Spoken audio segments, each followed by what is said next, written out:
Julio.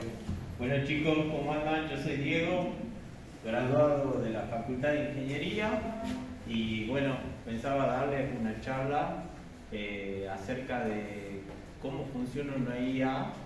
No sé cómo están ustedes, cómo se llevan, la utilizan. ¿Vos utilizás IA para algo? ¿Sí? ¿Y cómo te llevas? ¿Funciona bien? ¿Hace todo lo que querés? ¿Sí? Impresionante. Bueno, entonces vamos para allá. ¿Vos usás IA? ¿Cómo te llevas? No muy bien, porque a veces nos piden textos y hay que poner en claro qué es lo que quiere cada autor. Y hay preguntas que no coinciden con lo que uno le pregunta a la IA, justamente de última, pero después para afrontar hacer las críticas y ir más a fondo de lo que quieren realmente los profesores, es difícil. Bueno, yo quiero hablar un poco sobre eso.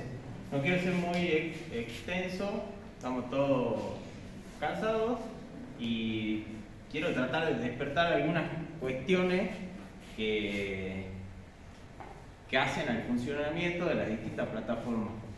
Yo he intentado darle instrucciones a una IA con respecto a un gráfico. Quería hacer una figura mecánica y le decía, no, en realidad necesito que el punto de quiebre sea aquí y allá, y por ejemplo el ChatGPT no comprendía eso. Entonces ahí tenemos una cuestión que interpreta muy bien los textos, las ideas, pero no interpreta bien indicaciones sobre una imagen, por ejemplo.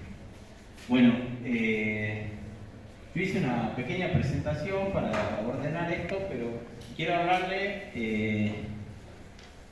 de algunas cuestiones. Por ejemplo, qué hacer para editar un texto o una imagen, o hacer un algoritmo, cómo definir qué IA utilizar para hacer eso. Creo que la base de definir cuál es la herramienta que uno va a utilizar es pensar qué es lo que uno quiere hacer. Si uno entrena un modelo de inteligencia artificial para generar imágenes con datos, con datos que no son adecuados, con una estructura que no es adecuada y con un contexto que no es adecuado, seguramente obtengamos resultados erróneos. Por ejemplo, si entrenamos un modelo con datos de personas orientales y le pedimos que haga una imagen de una persona de acá, seguramente nos va a hacer con ojos chinitos, porque el ingreso de datos fue sesgado hacia otro tipo de cuestiones. Por eso es muy importante definir la estructura, pensar cuando uno tiene que resolver un problema, cómo fueron entrenados los modelos, cuáles son los algoritmos para resolver esos modelos y el contexto en el que estamos.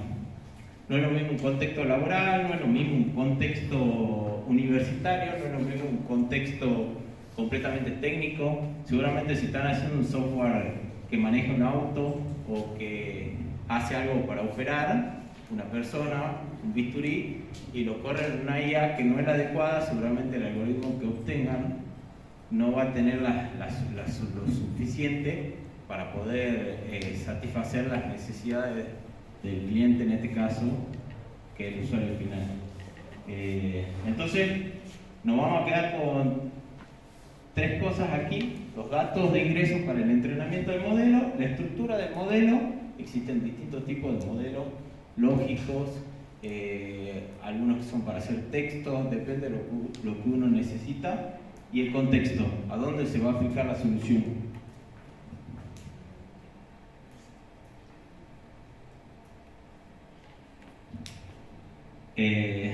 Creo que hay una gran diferencia conceptual en lo que significa pensamiento y lo que significa inferencia. Son dos cosas distintas. Cuando uno predice algo, significa decir antes. En general, cuando uno genera un modelo de inteligencia artificial, es básicamente una red probabilística. Eso quiere decir que fue concebida previamente y generó un conjunto de definiciones que tienen que ver con redes estadísticas, que no es lo mismo que pensar. Cuando uno piensa una idea, está afectado en base a sus emociones, en base al universo, en base a si está cansado. No es lo mismo si yo le digo, che, tiene que llevar un bloque de 100 kilos de acá hasta allá. Seguramente ustedes van a pensar la forma de gastar la menor cantidad de energía. En cambio, si uno infiere con un modelo de inteligencia artificial, seguramente se va a fijar en soluciones previas cómo hicieron para mover ese bloque. Entonces, creo que eso es algo muy interesante para tener en la cabeza cuando uno utiliza modelos de inteligencia artificial. En general, lo que nosotros percibimos como real es lo que percibimos con nuestros sentidos. La vista, el olfato, el tacto. Pero hoy con los modelos de inteligencia artificial, desde el comienzo de los tiempos al día de hoy, tenemos nuevos agentes que generan una realidad que en realidad es irreal. Uno puede escuchar su propia voz, pero es algo que uno no dijo. Entonces empezamos a tener cuestiones en que la realidad se transforma en algo difuso. Se lo dejo como el momento de Discovery Channel para que lo piensen después, pero es algo para tener en cuenta. Lo real que uno percibía empezó a ser algo un poco irreal también. O sea, yo podría hacer, los chicos decían, bueno, nos saquemos una foto. No, usemos una foto que ya tenemos y nos pongamos un traje y listo para la presentación de los flyers de esta charla. Entonces, en realidad es algo irreal, pero en el momento que alguien lo ve, se transforma en algo real.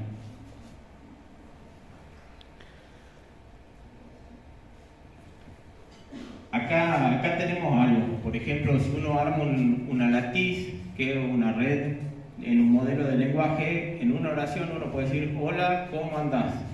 Cada arco de pasar de una palabra a la otra tiene una probabilidad.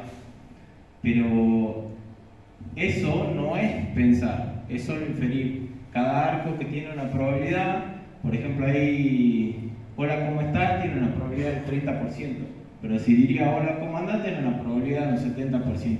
Es probable que el modelo infiera lo que mayor probabilidad tiene de ocurrir.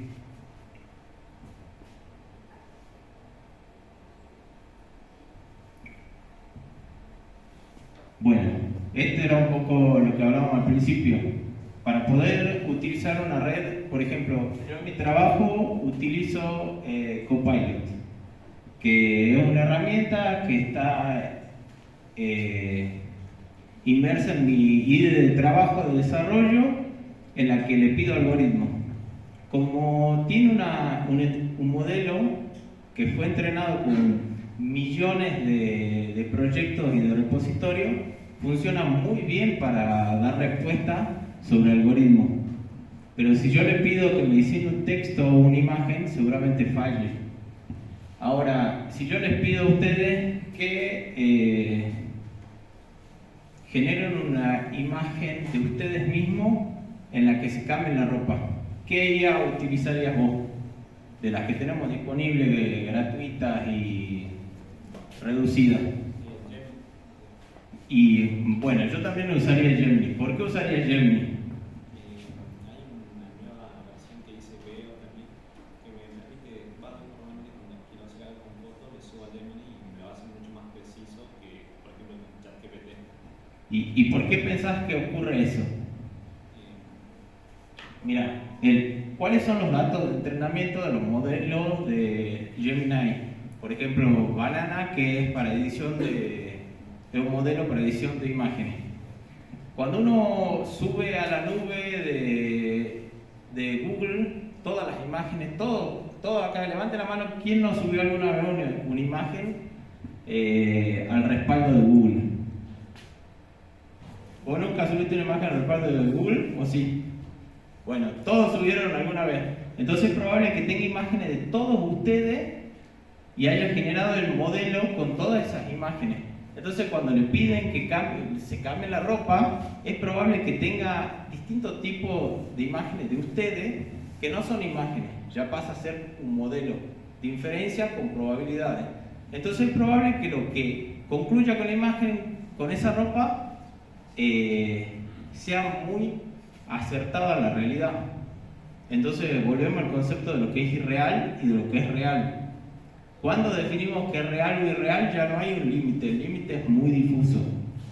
Entonces por eso es muy importante pensarlo así. ¿Cuáles son los datos de entrenamiento de Copilot? Que es una especie de agente integrado en todos los Windows. Es probable que tenga información. ¿Quién usa Windows aquí? Bueno, pues somos bastantes. Entonces, todos los movimientos que tenemos son el input de datos para el entrenamiento de los modelos.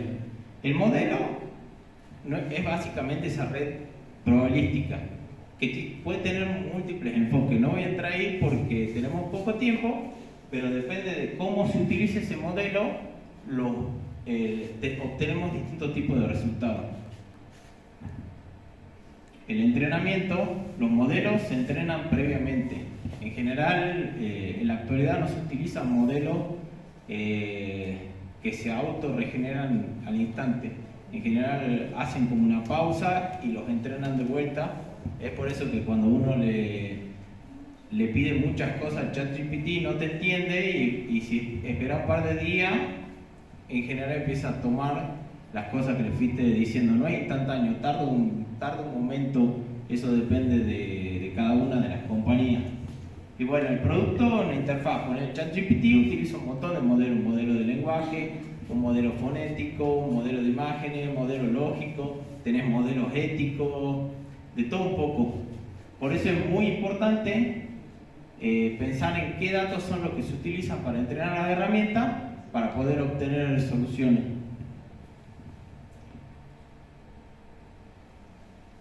Bueno, esto es de lo que nadie habla, pero hoy los modelos son buenos dependiendo de la segmentación de datos que se utilizan para su entrenamiento. Es probable que nuestra palabra hola sea distinta a la palabra hola de alguien que vive en Buenos Aires y sea muy distinta a la palabra hola de alguien que vive en Centroamérica. Entonces, ¿cómo hace el modelo para poder interpretar todo este tipo de hola de la misma forma? En general, los metadatos que se utilizan son la ubicación, segmentación por edades. Cuando uno genera un dato, tiene que poner un label o un token para poder mascarar esos datos. Esto es para los que investiguen. Hay mucho trabajo sobre cómo preparar los datos para meter adentro de los modelos que se entrenan. Bueno, estos son algunos conceptos del ecosistema de la inteligencia artificial, los fundamentos, las arquitecturas, los entrenamientos, alineación de la ética. También de eso quería hablar un poco porque cuando empezamos a utilizar modelos que son los que sesgan la información de un lado a otro, empezamos a hablar de lo que está bien y de lo que está mal. Entonces, ¿quiénes son los que deciden qué es lo que está bien y qué es lo que está mal? Las leyes. Bueno, pero las leyes de este país son una cosa, pero si vos sos una IA de Estados Unidos o de China, seguramente no vas a regir las leyes de este país, pero van a regir las leyes de un país externo o foráneo. Ese problema también tiene los videos de contenido de YouTube. Uno publica un video en YouTube y se rige sobre las normas sobre Estados Unidos, sobre el contenido. ¿Qué? No, aunque, claro. ¿A vos te parece que eso está bien o que está mal? Es la ley. Cada uno tiene No, diferentes bueno. morales y éticas. Para mí estaría mal porque tendría que ser de cada país el que regule el contenido, porque cada país tiene su propia idiosincrasia y cultura, y en base a eso se rigen las leyes. Claro, bueno, pero ese es un punto, yo creo que es algo para que tengamos en la cabeza y se lo pongo para que lo piensen. Cuando uno le pregunta a una IA sobre algo, tiene que tener en cuenta que esa IA en realidad pasó por un modelo ético en el que Sesgado. es sesgado, obviamente, seguramente es lo que está bien para esa compañía que ni siquiera es un Estado, porque por ejemplo, si vos le enseñás a soldar, le enseñás cómo hacer hierro, le enseñás a medir y cortar, y vos le preguntás a una IA cómo hacer un arma y seguramente te va a decir cómo hacer un arma. Pero hoy no te dice eso. Es más, ni hablar si le ponemos un libro de cómo armar armamentos o cosas así, es probable que uno lo pueda hacer en segundos. El problema es que la IA corre un modelo ético que es el que decide si te va a dar la información o no. O preguntarle cómo hacer droga, le puedo decir un montón, no sé cómo lavar dinero, todo ese tipo de cuestiones. Y si uno lo pregunta, seguramente no lo va a poder hacer porque hay un modelo ético que está corriendo. Pero se lo dejo como un interrogante. ¿Quiénes son los que dicen que está bien, qué está bien y qué está mal dentro de un modelo? La ética corre por cuenta del usuario. Y Es que la ética es algo subjetivo al usuario y las leyes son subjetivas al Estado. Esa es la diferencia. que el bien y el mal es algo subjetivo. Lo que para vos está bien, si yo te digo tomarte una cerveza un martes después de las 9 de la noche, ¿está bien o está mal? No está mal. No está mal. ¿Hay alguien que piensa que está mal tomarse una cerveza después de...? Allá hay uno, ¿ves? Ahí ya tenemos una disyuntiva de qué es lo que está bien y qué está mal. Entonces, a partir de ahí, está bueno que pensemos que lo que la IA dice que está bien, en realidad no siempre es así. Y lo que la IA dice que está mal, no siempre es así. Es por eso que es muy importante aprender a cómo entrenar los modelos. Y ha pasado que pasa que algunas personas utilizan la IA como si fuera un psicólogo y ha habido un caso recientemente de que la IA le había recomendado a una persona suicidarse. Bueno, Y pasó. yo leí el caso. Una chica que había cortado la relación con su novio, todos los días le decía, no, mirá, lo extraño mucho, y la IA le pedía, no, tenés que dejarlo a tu novio, ya dejá de pensar en tu novio, tenés que conseguirte un nuevo novio, y le recomendaba, no, ya no pensé en tu novio. Segundo día lo mismo. Le dijo 20 veces eso, hasta que la IA, porque así lo concluyó, le dijo, bueno, como no tenés solución, pegate un corchazo. Y la chica se suicidó. Entonces, ahí la que infiere que está bien y que está mal es la IA con estos modelos éticos. Y esperen, no nos metamos en el tema de armamento. Hay drones que eligen objetivos dependiendo de cómo estás vestido, cómo estás peinado. O sea, es muy importante que pensemos que en realidad hay cuestiones que son foráneas a nosotros, a nuestra sociedad, a nuestra cultura, a nuestras leyes, y es muy importante tenerlas en la cabeza. No todo lo que la IA dice está bien, no todo lo que la IA dice está bueno o está malo. Eso es algo para pensar.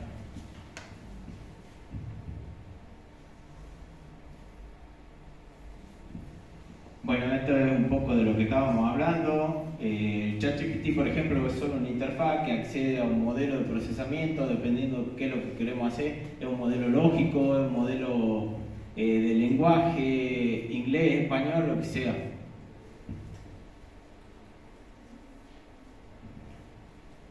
Bueno, esto es un poco lo que hablábamos de cómo entrenar los modelos. Ahí hay uno que es el RLHF, necesita de una persona para retroalimentarse.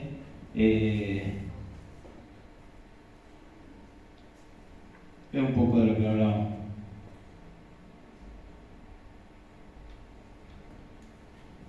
Eso tiene que ver con lo que hablábamos al principio. Los datos, cómo infiere los datos y el contexto. Entonces, si uno quiere hacer una solución, por ejemplo, para un call center, no va a poner un modelo estático, uno necesita que la persona que responda, el agente que responde, tenga contexto local, si ocurrió algo, pasó algo. Entonces, es muy importante identificar qué es lo que uno intenta resolver.